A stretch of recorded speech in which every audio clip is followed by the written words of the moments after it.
Well, thank you very much for taking the time to come here tonight. I know as we're in the holiday season and as we're moving close to Christmas, we all have a lot of family obligations and things we want to do, and I think it is very reflective of the values of Democrats and who carve away time to come here tonight to assemble for your duties, but also to listen to us and have our opportunity to have an exchange about what is important to Oregon.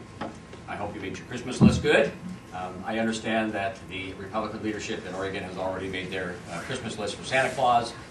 They have asked a very simple list, simply if they could provide Santa a statewide candidate for any office in the state. I think it's going to be a tall order for Santa to fulfill, but he has promised at least a jar of nuts. And they may file them anytime soon with the Secretary of State office. But it is a real pleasure to be here tonight, and especially with my esteemed and very good friends from the Oregon State Senate. This may be a candidate forum. A lot of people may call it a Senate Democratic Caucus.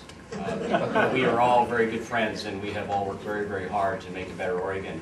And I'm actually honored just to sit with these three very good friends of mine, and thank you for taking the time to be here. I think I'll take my opening remarks to tell you a little bit about myself, since we are here in territory in which we did not have an ordinary exchange.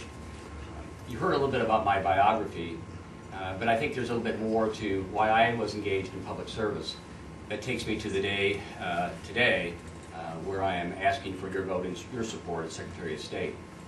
Like a lot of folks, I was not engaged in the political process. I actually left that after a very short stint in high school when I was on the debate team at Centennial High School with my good friend Earl Blumenauer. Earl was a little older than me. He was vice president of the student body, and so when he left, he introduced me and gave me his endorsement to replace him as student body vice president at Centennial High School. And I don't know if it was his endorsement, but we succeeded on that and followed Earl as vice president my senior year in high school. And that was my last foray into politics until my late 40s. What changed there was I was, as was mentioned, a volunteer member of Portland Teachers Credit Union, which is now known as On Point Community Credit Union, a volunteer position. And I came to the legislature, as I think many of you have, because of issues that you care passionately about. And my issue was concerned about citizens, ordinary citizens, having access to credit union services, low-cost financial services so they can make a better life. And I was appalled to find so much support within the halls of the legislature, but such political wrangling going on behind the scenes that prevented that piece of legislation from coming to a vote on the House floor.